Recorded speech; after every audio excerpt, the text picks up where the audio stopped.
অতি সত্বর 30শে ডিসেম্বরের ভিতরে সরকার নির্বাচনের তফসিল ঘোষণা না করেন, রোডম্যাপ না দেন, অতি সত্বর কেন্দ্রের নির্দেশনা আসবে। আমরা সকলে সেই নির্দেশনা মেনে আন্দোলন সংগ্রামে আবার ঝাঁপিয়ে পড়বেন ইনশাআল্লাহ। আপনারা সবাই তৈরি থাকুন। যে কোনো মুহূর্তে আমাদের দেশ নায়ক তারেক রহমান আন্দোলনের ডাক দিতে পারে।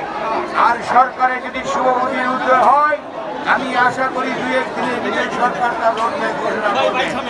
যদি রোডম্যাপ ঘোষণা না করেন, আমাদের জাতীয় দল বিএনপি জানে কি করে রোডম্যাপ আদায় করতে হয়।